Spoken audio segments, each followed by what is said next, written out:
Good morning guys, welcome to my mini vlog. చాలా మంది honey cure అయిపోవాలని message చేసినారు. అందరికీ థ్యాంక్ యూ సో మచ్. ఇక నేనైతే బ్రష్ చేసుకుంటున్నా. ఇంకా బ్రష్ చేసుకోగానే కొన్ని వాటర్ అయితే తాగుతా.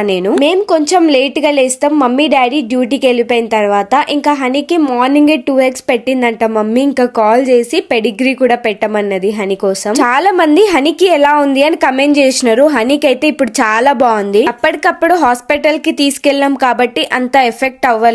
మన మీద నరడిస్టి ఉంటే డాగ్సే వాటి నుంచి కాపాడతాయంట. నిజంగా చెప్పాలంటే హనీ మా లైఫ్ లోకి వచ్చిన తర్వాత మేమైతే చాలా హ్యాపీగా ఉన్నాం. డాగ్స్ అంటే అస్సలు నచ్చం మా మమ్మీకి. ఇంకా హనీ వచ్చిన తర్వాత మాత్రం అది లేకపోతే మా మమ్మీ ఉండదు. ఇక నేను బ్రెడ్ ని రోస్ట్ చేసుకొని బ్రేక్ఫాస్ట్ గా తింటున్నా. ఇక నేను హనీకి ఆయింట్మెంట్ రాస్తున్నా. నైట్ మొత్తం ఒకటే తిరుగుతుంది నా మైండ్ లో. ఆ 1 minute మేము కాపాడుకుంటే అయిపోతుండే కదా, ఇంత జరగకపోతుండే కదా అని అనిపించింది. హనీ అయితే బానే ఉంది, కానీ మనసులో ఏదో తెలియని బాధ. ఎవరు వచ్చారో తెలుసా మా ఇంటికి? మన సబ్స్క్రైబర్స్ నన్ను కలవడానికి వచ్చినారు. ఇక్కడ వాళ్ళు సెల్ఫీ దిగుతా అంటే సరే అని చెప్పి ఇక్కడ డ్రెస్ ఓన్లీ టాప్ మాత్రమే చేంజ్ చేసుకున్నా, కానీ లోపల పాయింట్ అలానే ఉంది. అట్లుంటది మనతోని.